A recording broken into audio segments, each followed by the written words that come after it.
Hey, what's going on everyone? It's me, Mr. Mario, and welcome back to another episode of ModChat. For those who do not know, this here is my podcast I do at least once a month in which I come on here and I talk to you all about things that are new, interesting, and just things that I find cool overall that I might want to discuss and maybe even share and do a little bit of show and tell with you all in the world of video game modding and video game console modding. Now, this podcast is available in two different forms. First of all, it is available in a visual form like you can see here on the Mr. Mario 2011 YouTube, Rumble, and Odyssey channels. Secondly, it is also available like an actual podcast, so you can take it around and listen to it wherever the hell you want to. Simply look up ModChat, all one word, on your favorite podcasting app, host, provider, or platform, and you should hopefully be able to find it. I know it's not available on all of them, but it is available on most of them. Either way, just getting right into this here, we do have some pretty cool updates this month, and usually for the intro and outro, usually I do come on camera here and I greet you all, but we're doing it a little bit different here this month. I end up deciding to do some gameplay here, and I actually end up playing I Made a Game with Zombies in it on my computer here and on PC in general for the first time and recorded some gameplay of it. For anybody who might be worried about the epileptic risk on here, don't worry, I did disable that in the settings, so it should at least be okay watching this here. But if you're interested in playing this, I actually did a video on it a few years ago. It's probably my favorite Xbox Live indie game that was on the Xbox 360. However, you can play it now on PC completely for free. It's been ported to some other platforms as well too, but it's still the same old game that we know and love. The song is the same, except the resolution and frame rate are higher, and as opposed to being $1, this one is free, so you really can't beat that, although maybe that's kind of the best type of false advertising. I'll also go ahead and put the Steam page up here on screen if you're watching, so if you're interested, you can actually look it up here because it is, it is said I made a game with zombies in it, but it's absolutely not spelled that way, and it's done like that on purpose. But this is all to say, I'm not affiliated with the developers or anything. I just love this game. I've loved it ever since I played it so long ago, so it was cool to be able to play it on desktop here. Oh, and to actually bring it full circle, I did use a wired Xbox 360 controller to play this because not only that controller is great, but I mean, that's, to me, maybe I'm a little biased, that's going to be the best way to play it since that's how it was intended.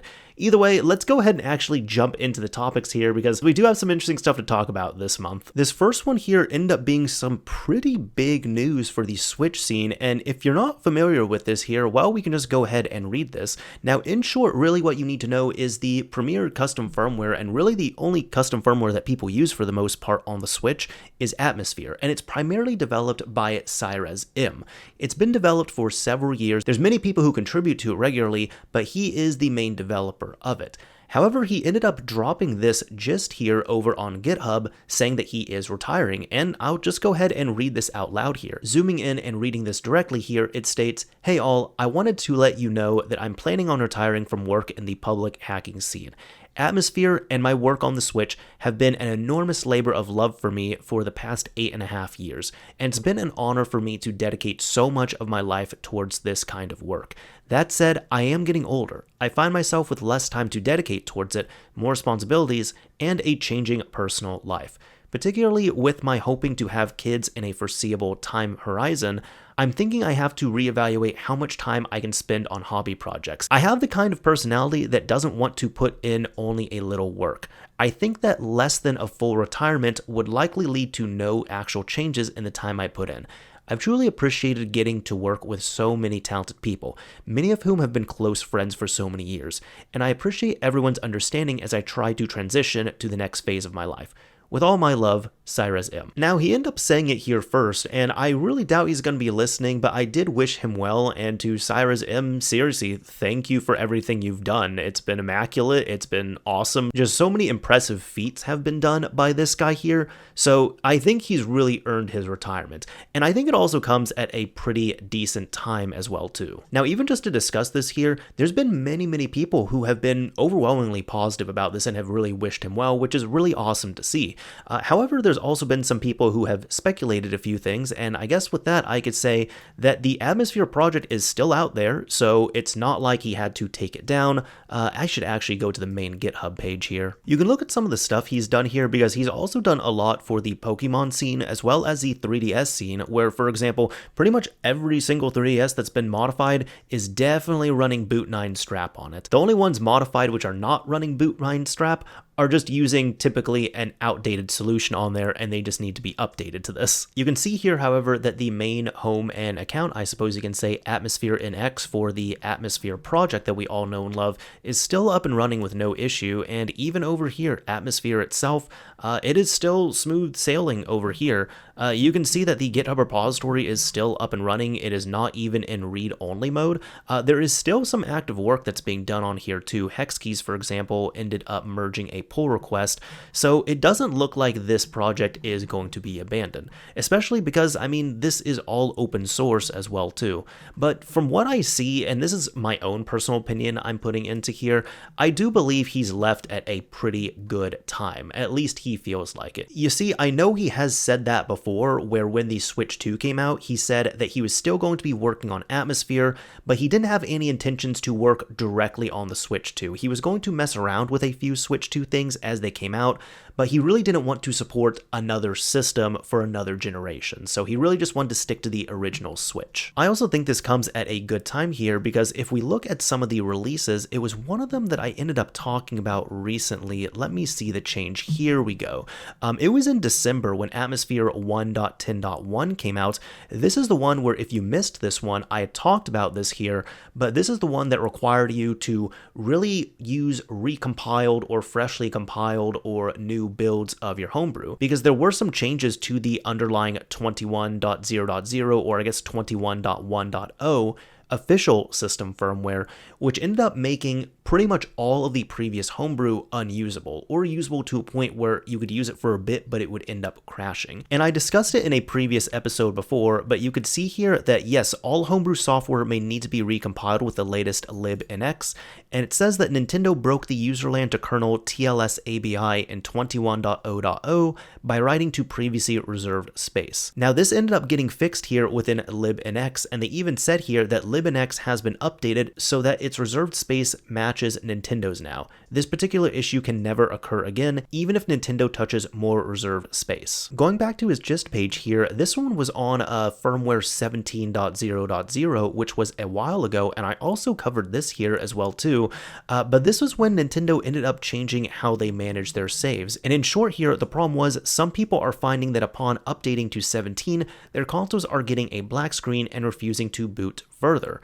And the issue ended up being the way that some pieces of homebrew ended up wiping consoles. And if you had your console wiped with a piece of homebrew previously, it ended up using a methodology which Nintendo ended up changing how their save file management worked. And then if you updated the firmware on that previously wiped system, it kind of became a ticking time bomb and you end up getting a black screen. So there were ways to fix it, but essentially SciresM looked into this here. He had a giant write-up and he ended up getting this fixed in the firmware as well too.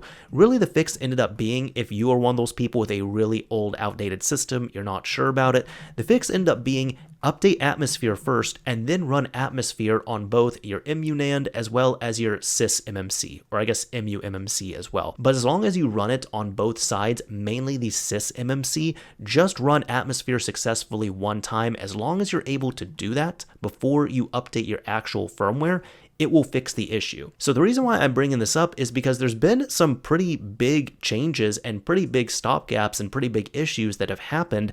And I feel like SciresM feels like he probably is leaving the firmware and the scene and even the system in a pretty good spot. Plus, like I said, Atmosphere is not just SciresM. Atmosphere has, look at that, it has 77 contributors to it, which also includes SciresM. So because the nature of this, because it is open source, I guess closing out here, I'm of the opinion that this should still be fine. There's still going to be work that will be done on Atmosphere. There's still going to be releases, and even if the official team here doesn't carry it, there's going to be other people who will be able to carry this. And then if none of that ends up happening, we have a much bigger problem on our hands if the entire scene is reliant on one individual human. So that's not really a SciresM issue, that's going to be more of a scene issue. But with respect to SciresM here, seriously, thank you for the work that you've done, thank you for the accomplishments that you've been able to put in, and hopefully you can just enjoy your time now. Now, we have talked about this, and talked about this, and talked about this, and guess what? It it has finally released, and it's gotten several updates to it as well too. We finally have Vue After Free, which, in case you do not know, Vue After Free, it states here, is a PlayStation Vue userland code execution exploit for the PlayStation 4. This essentially allows you to take the old abandoned PlayStation Vue application and repurpose it into, well, a free on your device jailbreaking tool. You really end up taking the application, you have to carve it out with some custom data, you have to sign a save to an account as well, and from there you can now jailbreak your PlayStation 4 as long as it is between firmware's 7.00 and all the way up to 13.00. It does end up using 2 iterations of the kernel exploit. If you're using 12.02 or lower, it ends up using lapse, and if you're using anything from 12.50 all the way up to 13.00, it ends up using poopsploit, which, yes, that is back, so I gotta make this reference again. Look, we're adults in here, you can say it. Poop? You said poop! I said, I said poop in here!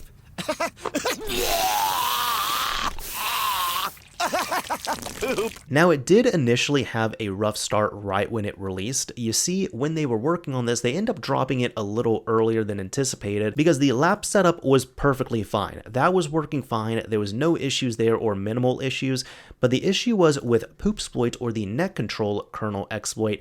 It was really unstable within Vue. So it was just getting maybe less than 10% success rate on average. However, with some recent updates to this, because there's been a lot of active development on it here, even after it's been released, now it's having close to maybe 60 or even 70% success rate if you have to use poopsploit. Now, the thing is, there's 2 ways to set this up here. There's a way where you can do this on a jailbroken console, and if you have a jailbroken console, you might be wondering why you want to use Vue. Well, because it's free, it's directly installed on the system, and it's really fast and really reliable, at least from my experience on there. So it at least gives you another outlet that you can upgrade to. In my experience, it's been even better than the BDJB implementation. Although this is not to knock BDJB at all, BDJB has been great, but you know what? Vue has been faster and pretty dang reliable. So if you have a jailbroken PS4, there's instructions on how to install this here.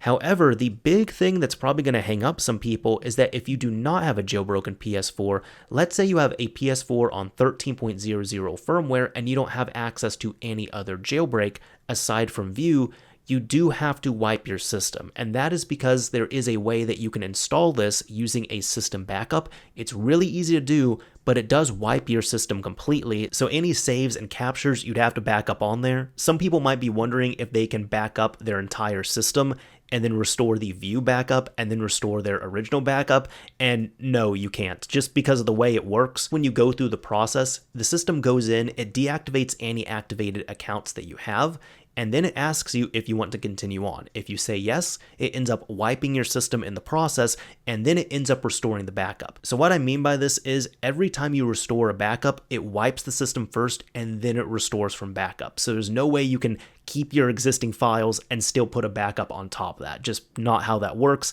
as per the PS4 design. But overall, you can see over here in the releases section, they're up to 1.4 right now at the time of recording this. There's been a lot of fixes, a lot of changes, a lot of stability here, and you do have 2 files. If you have a jailbroken system already, you have the manual setup, and if you do not have a jailbroken system, you have the Vue system backup. If people are wondering if I'm going to be covering this, absolutely. I've actually recorded videos showing both installation methods, so if you don't mind waiting a little bit, I will be releasing the videos on the channel here, so you can check out how to jailbreak your system with this, whether you have an already jailbroken system, or if you have a system that is completely fresh, never been jailbroken, and you want to set this up here.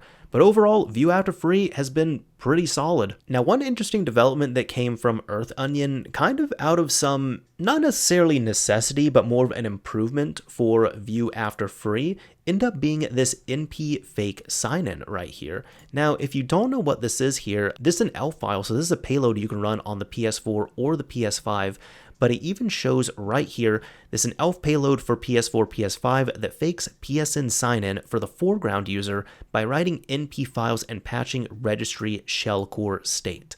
Now that is a little bit of a mouthful, but some people might be wondering, well, I already have a system with an activated account, either a legit activated account or an offline fake activated account with something like Apollo Save Tool. What's the difference here? Why use this? Well, I'll actually show you. You see, if you're using something like Vue After Free, When you end up launching the application, you must be connected to a network, and there's a pop-up right here that asks you essentially to sign into PlayStation Network. Now, many people were annoyed by that and wanted a way to get past that prompt, so that's how NPFake Signin came about, especially because you do need an activated account in order to use Vue After free.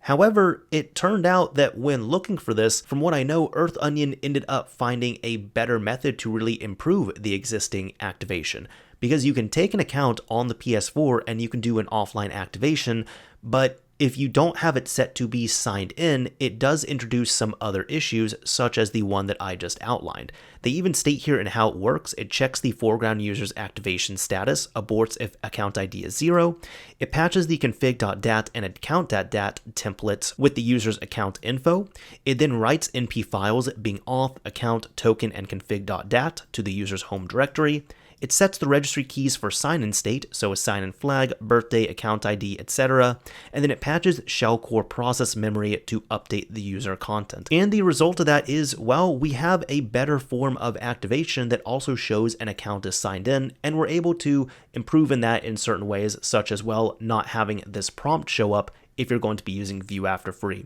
So a little interesting development right here, and this is something optional that you could use with Vue After free, but to me it's recommended. You only have to run it one time on the account, and then it just ends up making it easier and even faster to use. Adding to this further, this was backed up by Dr. Yin here, stating that EarthOnion managed to get fake activated PS4 accounts to work like a real one for Vue, so you were able to just launch the app and run the exploit automatically. It also translated to PS5, which now helps the Y2JB PSN prompt, and it also enabled USB import, export, and remote play. So you got it right there. This ended up improving a lot more than what was expected. Now, I wasn't trying to talk smack on it by any means, but I did just say how, at least from my experience, Vue has been working reliably and even faster than BDJB, from my own experience at least.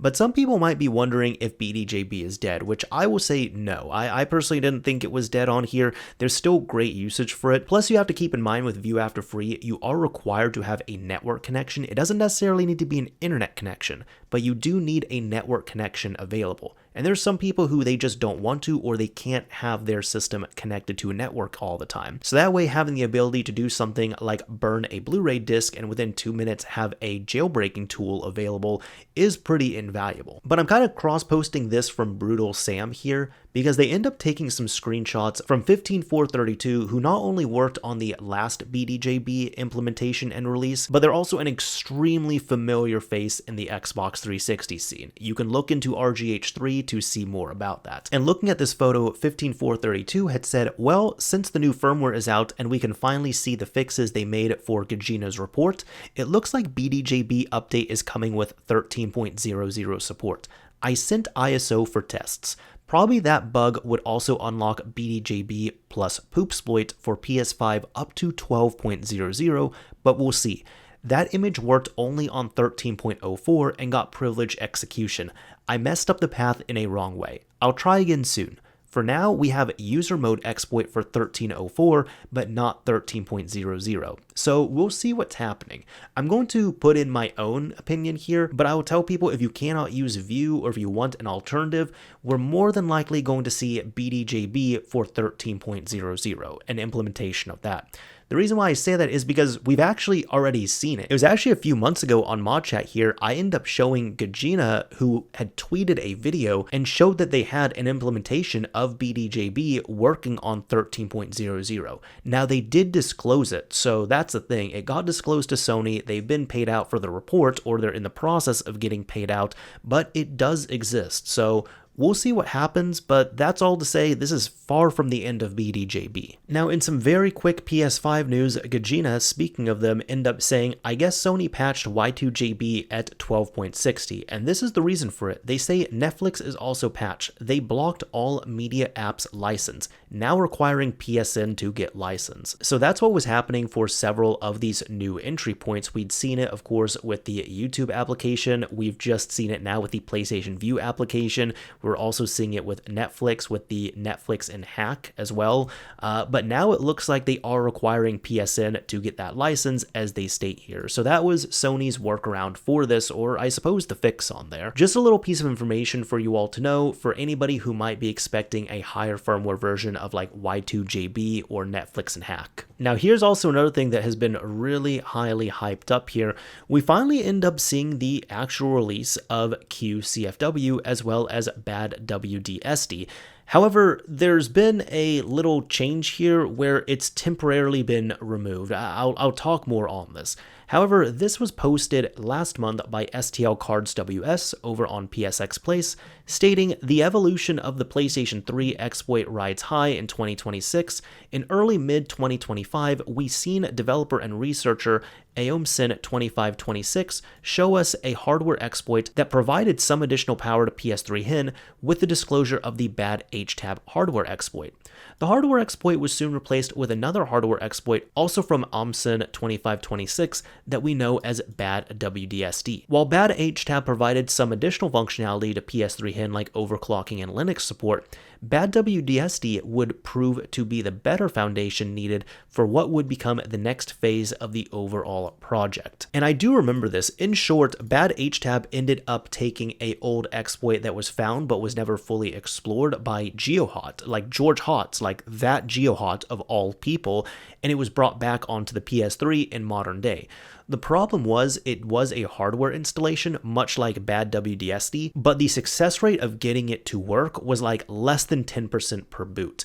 And then it was quickly succeeded before it even really came out by BadWDSD, which ended up having a much higher success rate. Continuing on though, now that we have the hardware exploits in place, they state focusing now on the software side, the next phase from AOMSIN2526 came in the form of qCFW. This was a custom firmware that was built using EvoNat 4.92 PEX for the late Slim 2500 and Super Slim NOR model PS3 consoles. While PS3 HIN provided those once dubbed non-custom firmware models with many custom firmware-like features, there were a number of abilities that were restricted to only custom firmware users. Now with the release of BadWDSD and qCFW, that gap has shrunk considerably to where 99% of custom firmware tasks can now be done on a qCFW installation. The process for installation of a qCFW is different than the traditional PUP installation of a firmware, but you will still be running what is essentially a quasi-custom firmware running the Cobra payload based off EvoNat PEX CFW, allowing for even DeX features on a Super Slim NOR or Slim 2500. And for anyone who does not know, like DeX features, that would be like the debug or developer features there. So if you've ever wondered about taking like a Super Slim like this and running it in developer or DEX mode, you're able to do that now. PS3 HIN developer EscortDo also had some work in this project, as PS3 HIN is essential in the installation operation of qCFW and BadWDSD. Now this is interesting here because this is not available for all models. You see, this works for the CECH 2500, the CECH 3000, and also the CECH 40XX with a NOR flash. However, of course, I'm just looking at this. It's like the Super Slim I have. Of course, it's not supported. I hope it'll be supported in the future. But right now, this one is not supported. It is the CECH 40XX with a eMMC flash. So that would be, I think, like the 12 gigabyte models. Those ones are not supported just yet. Now, for anybody wondering about qCFW, they state here you still can't install custom firmware pups, so new variant of CFW must be made. This is called quasi-custom firmware. It is heavily based on EvoNat's PEX custom firmware and will support every feature except dumping the EID root key and anything that needed it. However, there's a few quirks here. They do state one of them is for some unknown reason, when you turn on the console using the wireless controller, it won't sync. You must power cycle the controller for it to sync. And then if you put it in DeX mode, they state that DeX mode is fully supported, but any kind of firmware installation or update is not possible in this mode.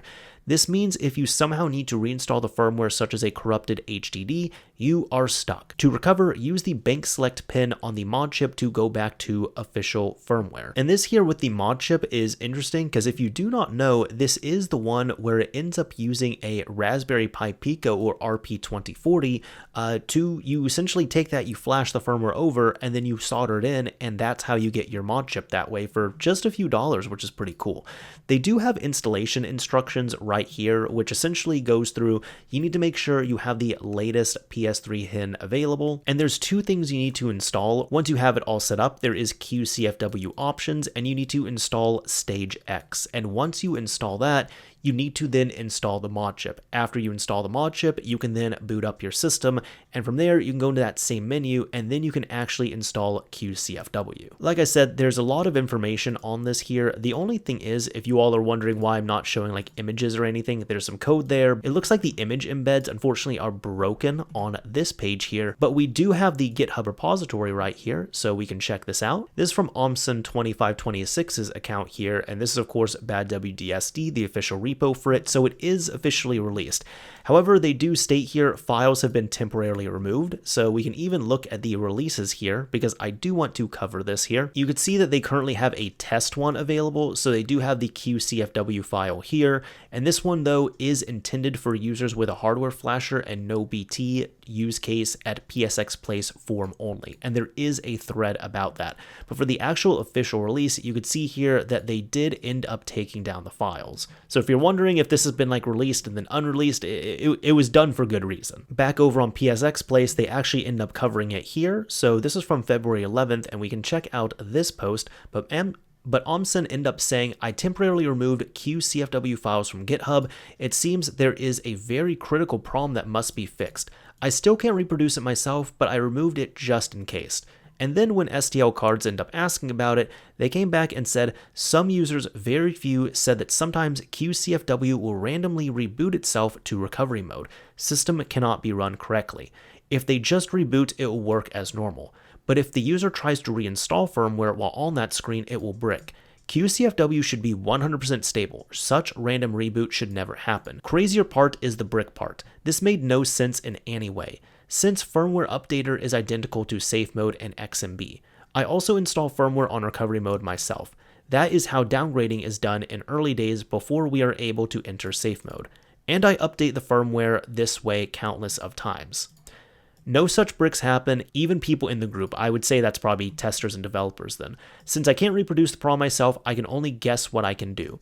So I made a new build testing it in the group and hope that the problem is gone. I'm waiting for flash dump and logs from user to investigate. So they just want to be a little more careful on this then, which totally makes sense. Back over on GitHub though, if you are interested in the installation, we can come over to the main page, and you could see here they do cover this at least. So this is at least how you can tell if you open up your model which one is compatible. It's mainly going to be the super slim version, where if you have a NOR flash, the chip is going to look like this, but if you have an eMMC flash, it's going to look like this, where it still has the footprint there to actually install one of these NOR flashes, but you can see it's not an actual NOR flash. Actually, it looks like the flash is right up there. Now they do go through the installation, the software side here, and then the same thing for the hardware. So if you're using a Pico, here is the wiring diagram. They also have an RP2040 diagram, and then for the actual installations here, you can see this is some very fine soldering. So this is the 3000 model. So there's these two capacitors you're going to have to solder to. For the super slim, there's going to be those two. It looks like there's going to be RX and TX, and then 3.3 volts and ground. So I will say this here as someone who, I've done some fine soldering like this. I've also worked on opening up PS3s and doing this and such. For me at least, since I have the experience, my hands aren't going to be the most steady, but I could at least do things such as RGH3, some other micro soldering, and I do have a microscope. For me, this doesn't look bad. However, I'm not going to say that for other people. So if you're one of those people where you're really interested in doing this and you've never soldered before, don't. Just don't. You're going to open up everything and it's going to be much smaller than these images are right here. And it's pretty easy to make things go wrong. So that's what I'll say here. It looks like these 4 pads are going to be big enough where it's fine, but these 2 capacitors are going to give people a lot of headache, a lot of issue there. But that is respectfully going to be a skill issue, not an issue of the actual work being done here itself. The nice thing is, with this being an official release here, there is a ton of information available here to check this all out. So if you want to read more up on it, links for everything are going to be down below in the description of the video upload, so that way you can check it out, read up on this, and see what's going on here. But really cool to see this finally officially release. You all also know I love covering the Xbox 360, so this one ended up surprising me because this is not new. When I'm covering this here, this is not new, but I didn't find out about this until just like seeing it on a Reddit post where someone ended up installing this. This here is RGH 1.3. Yeah, you heard that right, RGH 1.3. If you're wondering why you didn't hear about this or it went under the radar, like it really went under the radar in terms of like a public release here, even though it is out. But here it says that this is RGH 1.3 as well as EXT Plus 3, which is fast boots for FAT 360s. RGH3 combines a glitch chip, the RGH3 loader chain, a completely unorthodox patched CB_B, and a hacked SMC image to rapidly glitch the CPU. As it ports many RGH3 features to glitch chips, it can facetiously be described as RGH3 but with a glitch chip. However, it is much more aggressive when monitoring the boot process in an attempt to make it as bulletproof as possible. Also included in this project is EXT Plus 3. It is the EXT clock or external clock equivalent of RGH 1.3, allowing for much faster boot attempts on Xenon and Zephyr models. Okay, that explains that then. So EXT is really just modified external clock. That would be for Xenon and Zephyr. And then RGH 1.3 would be for the rest of the FAT motherboards here. Now there's several warnings on this, one of them saying this is in beta, but there's also a big one here saying actual boot time improvements not guaranteed. So they state here, if your console already instaboots with RGH 1.2 or RGH 3 and has been instabooting for a long time, RGH 1.3 will not do much to improve your boot times. When RGH 3 instaboots, it boots in around the same time as RGH 1.2. So if your console already works near perfectly with RGH 1.2, the only improvement it can provide is to speed up the occasional failed boot. RGH 3 is intended for the following cases. 1. When your console occasionally doesn't boot first try and you don't want to wait for SMC timeouts. 2. When your console still boots reliably, but takes a few tries before it works, and you can't really do much else to speed up the process. 3. When you're glitching the system using a microcontroller or some other device that can't be as precise as a CPLD or FPGA glitch chip, but is more precise than the SMC. And finally, number 4, when you just want to get the job done with and move on to something more important. Now there's a fuller explanation available here. I'm not going to get into that here, but kind of just the main points if you want to see the benefits over RGH 1.2. It does state that it instantly reboots if things go wrong, and there's a more aggressive approach for stubborn systems, hi Jasper owners, and for RGH 3, there's more precise glitching since we're using a glitch chip, and there's no possibility of SMC hangs causing the system to power off during the boot. Now it looks like there's several wiring methods here, so let's see I don't want to cover the deprecated ones since those ones are deprecated there, but if we see like EXT Plus 3 for Xenon and Alpus, this is a 2-wire method. Let's see what this looks like. So looking at this here, this is just, I mean, it's impressive, but it's just wacky at the same time because I have not seen this install before. At least, well, I've seen it on one system, but that was it. Not even personally, it was just like photos of it. But it looks like here you have the 2 resistors tied together. That's wired up.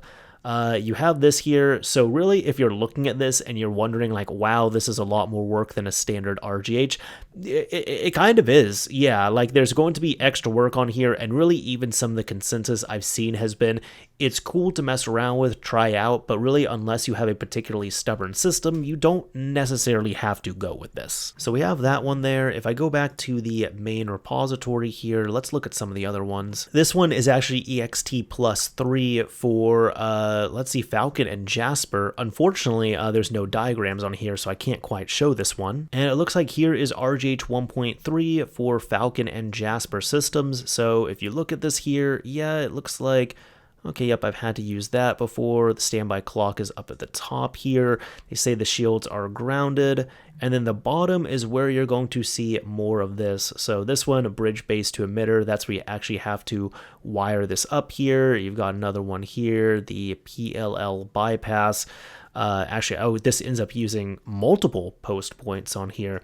So this is an interesting install. I'm not even knocking it. I'm just seeing this and I'm just like, wow, okay, no, this is certainly interesting. If this can help out some stubborn systems on there, that's cool, but I will say this will probably not be my personal go-to for an installation. However, this one here might be more interesting. This one is RGH 1.3 using a Raspberry Pi Pico. So if you cannot find any of those glitch chips around, well, guess what? The Raspberry Pi Pico is still really easy to get a hold of and quite affordable.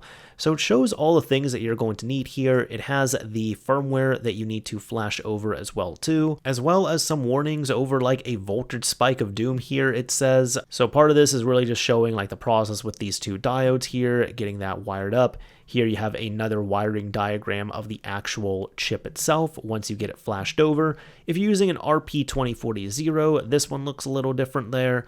But then even so, you got this available. So let's see, they still recommend the CPU reset over here, which is what I've used. And then the ones down here, this is interesting. Okay, 5 volts. So wait a minute, is a lot of the wiring on the bottom? I guess it is. This one's cool to me. All right, this one's cool. Okay, so you have 5 volt you have to tap in right here. CPU reset will be at the bottom. CPU PLL bypass down there, and then post 1. So this one actually seems to be a little more streamlined in that regard.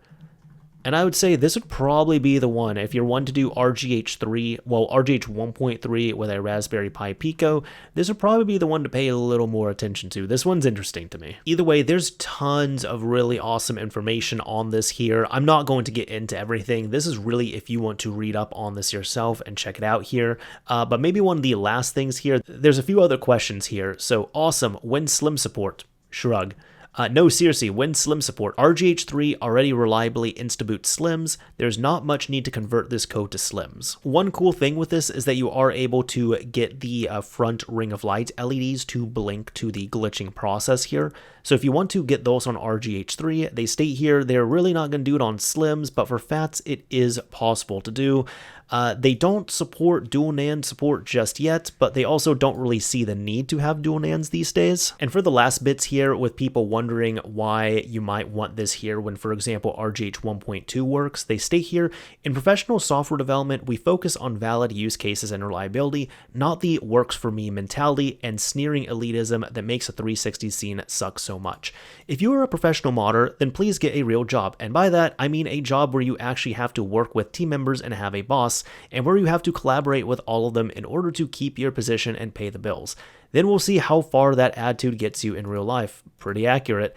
And finally, if anybody is either waiting for the soft mod or using any of the USB methods, such as a bad avatar or bad update, and they're asking why would you use this, they state here, okay, let's be rational. RGH didn't obsolete JTAG, and soft mods haven't obsoleted either of those. The only thing that will obsolete RGH for good, as well as JTAG and anti-soft mods, is the release of the RSA 2048 private keys used to sign the bootloaders, or a signed bootloader stub that breaks the chain of trust. If you're soft modding your system to play the hottest zero-day wares of the 2010s, all the power to you. But soft mods still have a way to go before they'll be on par with RGH and JTAG. Hint to kernel hackers. Instead of payloads like XE Unshackle, you should try to reboot the system into a hacked state like how RGH does it. Now, I'll be honest here, if you've either had this video pulled up to the side or you're just listening to the audio-only version and haven't really seen the actual text on here, at least when I've been saying it out loud, I have cleaned it up a little bit. There is some profanity, some jokes in there, some other things, and I'd recommend giving it a once-over because it will generate a few laughs, so no disrespect there, just want to clean it up at least for the video and recording here. But if you want to look more into this, like I said, it will be down below in the description of the video upload, along with all the other developments here. So maybe check out RGH 1.3 if you have a particularly stubborn system out there. Now, I've mentioned before that Team Resurgent always seems to have something cooking here, especially Equinox over from Team Resurgent. However, this here ended up being something a little bit different, which I kind of wanted to put into, near the end of this episode when I cover things that are new, interesting, random, cool, funny, what have you, that are kind of, directly related or tangentially related in the world of video game modding and video game console modding. And this here is Zork .NET, and I just wanted to spend some time talking about this here. They do present this here, and also there's I'm involved in this to like a tiny sliver, I'll say that. But right here, this is a .NET port of Zork, the classic interactive fiction game. Zork.net runs on Windows, Linux, and Mac. Now, for anybody who does not know what Zork is a text-based adventure, and if you want to try this out yourself, it's super easy to do. You can go to the releases section, and then once this comes up, you do have several different variants right here. You have it available on OS X, on Linux, and even on Windows. I obviously end up using the Windows version, but really all you need to do, at least for the Windows version, you get the zip file, you extract it out, you run it, and as long as you have .NET installed, you're able to play Zork. Now, I'm going to be honest with you all, just to actually get some decent gameplay and like go somewhere in there, because at first I was just trying to type in there and most of my commands were not recognized. You got to realize this is not an LLM, this is quite an old computer game. However, I ended up finding, of all places here on the Black Ops Cold War subreddit, I ended up finding a complete Zork guide.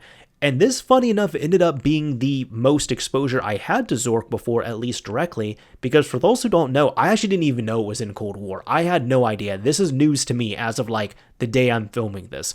But Zork was in the original Black Ops. If you're at the main menu, you can actually get out of the chair there. There's a computer and you can play Zork on there. I ended up showing a friend one time and they got like really into it to the point where they're like, okay, you got to pull the controller away from me. I've been typing in text here for 30 minutes. Oh, and thanks to Equinox releasing that, I had absolutely no idea that Zork ended up being released as open source several months ago. This is actually from Microsoft of all places right here, but they state, today we're preserving a cornerstone of gaming history that is near and dear to our hearts.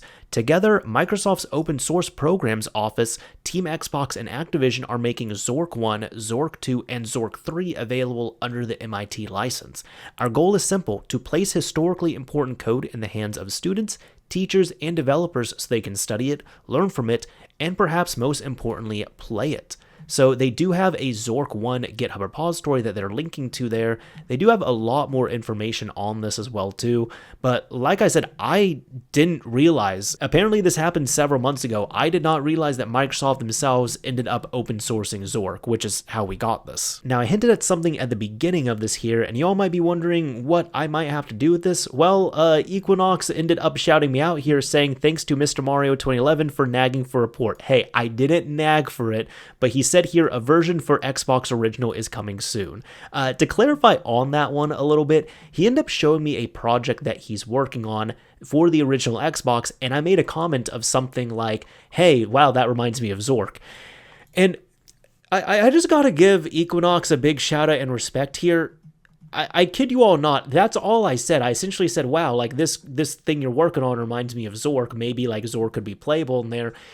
And hours later, just like it was the same day, a few hours later, he ended up sending me this and was like, hey, I ended up porting Zork over. You want to try it out? He ported it to .NET at least. But that's what happened. He had this going just from one little like kind of joke or reference. He had this going within hours. So a big thank you and shout out to Equinox from Team Resurgent for, well, porting Zork over to .NET. And you know what? For games and consoles that I would have never expected to talk about on here ever or even again, here we have, this is the final one, the final thing I'm covering this episode. But you all know I like my ports, I like my decomps, things like that.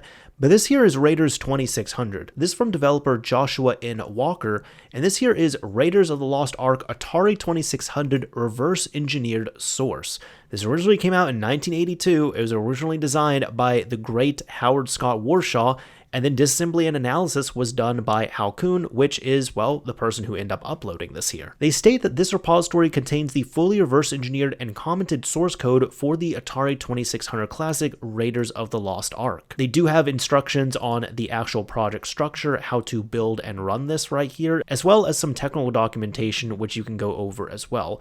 But the big thing is here that apparently not only this has been fully reverse engineered, but it's also been like every line has been documented as well too, which is really impressive to see. So kind of building off what Microsoft intended to do by releasing the Zork source code so people could look at it, study it, even compile and play it. It looks like the same thing ended up happening right here, except as opposed to, well, an official company releasing this was reverse engineered out of a labor of love and then released here in code.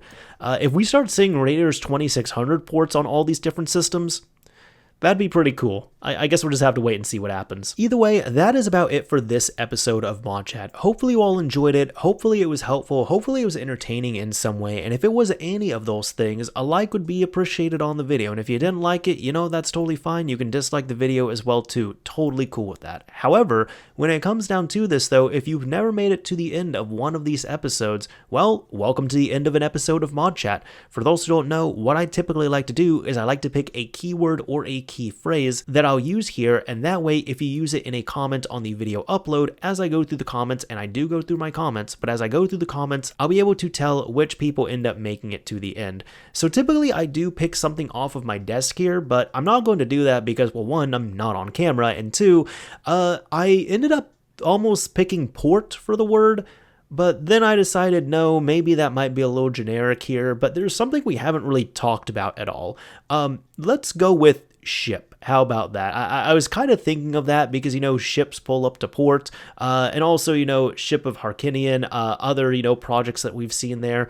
But how about the word ship? Are there characters that you ship out there? If you don't know what I'm talking about, that's fine. Maybe that's for the best. But have you ever been on a ship? Have you piloted a ship? If you are on a ship, if you have gone on a cruise ship, for example, have you ever gotten seasick? For me personally, I've never been on a cruise, not really trying to go on one, but I'll be honest, I have no idea if I'll get seasick or not. I'll probably get sea legs, but I kind of doubt I'll get seasick, but I haven't tested that myself. We'll see what happens. Either way, if you use the keyword ship in a comment on the video upload, I'll know that you made it to the end of this episode. Either way, that is about it for this episode of ModChat. Thank you for listening. Thank you for hanging out. Thank you for watching. Hopefully it was entertaining. And if you enjoyed it, like I said, a like would be appreciated. If you hated it, a dislike is fine as well too. But as I always say, this is Mr. Mario signing off. Thank you all for listening and watching, everyone. And until next time.